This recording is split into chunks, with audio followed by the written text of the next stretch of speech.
लोकसभा सोनीपत से भाजपा के उम्मीदवार मोहन लाल बडौली ने कहा कि पंडित सतपाल ब्रह्मचारी जी ने 2 बार मिलने पर दोनों बार चुनाव में जीत का आशीर्वाद दिया। उस वक्त तक उनको कांग्रेस के उम्मीदवार के रूप में मैदान में नहीं उतारा गया था, लेकिन अब चुनाव में आमने सामने हैं। मोहन लाल बडौली गोहाना विधानसभा क्षेत्र के गाँव बली ब्राह्मणा में शनिवार को संबोधित कर रहे थे। ब्राह्मण समाज की ओर से बवौली को पगड़ी पहनाई गई। उन्होंने सवाल के जवाब में कहा कि यह चुनाव है और चुनाव कोई जाति का, धर्म का नहीं बल्कि देश के मुद्दों को लेकर लड़ा जा रहा है। मेरे लिए तो सतपाल ब्रह्मचारी पहले आदरणीय है, उसके बाद चुनाव में आने वाले विपक्षी हैं। हाँ, यह जरूर है कि चुनाव लड़ना मेरा धर्म है, इसी धर्म को निभा रहे हैं। हमारे संस्कार यही सिखाते हैं कि बड़ों का आदर सत्कार करें। बडौली जी ने सतपाल ब्रह्मचारी को बाहरी कैंडिडेट बताए जाने सवाल पर कहा कि यह भारत का लोकतंत्र है, जिसमें संविधान इस बात की स्वीकृति देता है कि जिसकी भी वोट बनी है, जो भी भारतीय है, वह भारत के किसी भी क्षेत्र से चुनाव लड़ने के लिए योग्य है। इसलिए यह मैंने कभी नहीं कहा कि वे बाहरी हैं। आइए सुनते हैं बीजेपी के उम्मीदवार मोहन लाल बडौली ने क्या कहा। बड़ा जन समर्थन, छत्तीस बिरादरी का समर्थन, सभी भाइयों का, महिलाओं का, पुरुषों का, युवाओं का भारतीय जनता पार्टी के प्रत्याशी के तौर पर पूर्ण रूप से आश्वस्त किया हूं और वो पूरा समर्थन मुझे दिया है। मैं पूरे गांव का धन्यवाद भी करता हूं।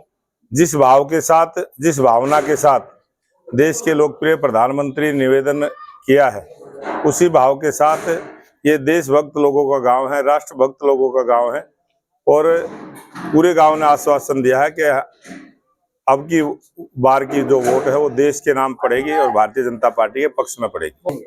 नहीं, ये बात मैं कौरव और पांडव की तो नहीं कहूंगा, और वो भी दोनों एक ही परिवार के थे, भाई थे, एक ही वंश के थे। ये बात तो जरूर मैं कहता हूं कि इस प्रकार से आज जो संत ब्रह्मचारी जी यहाँ मैदान में हैं, और जब मेरा टिकट हुआ मैंने 2 बार उनसे बात की और दोनों बारी उन्होंने मेरे को जीत का आशीर्वाद दिया, और जब तक उनको टिकट नहीं हुई थी मैंने दोनों बार आशीर्वाद लिया, उन्होंने वो आशीर्वाद दिया। और संतों से आशीर्वाद लेना हमारा धर्म है, हमारी संस्कृति है, हमारा विचार है।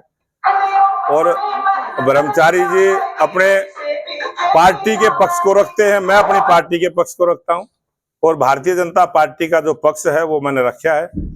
कांग्रेस पार्टी का जिस प्रकार का विचार है, कांग्रेस पार्टी की जो विचारधारा है, कांग्रेस पार्टी के जो नेता हैं वो उनके बारे में अपना विचार वो रखते हैं। और बहुत सारे पत्रकार भाई सवाल भी करते हैं कि बाहर से आया, इस देश में रहने वाला कोई भी आदमी कहीं से भी चुनाव लड़ सकता है। ये मैं मानता हूं कि वो उत्तराखंड में रहते हैं, हरिद्वार में रहते हैं, लेकिन वो इस देश के वासी हैं, चुनाव लड़ सकते हैं, चुनाव वो लड़ रहे हैं। ऐसे तो हमारे प्रदेश के बहुत सारे नेता हैं जो दूसरे देशों में, प्रदेशों में जाकर भी चुनाव लड़ते हैं, और बहुत सारे देश के एक स्टेट से दूसरी स्टेट में भी जाके लड़ते हैं।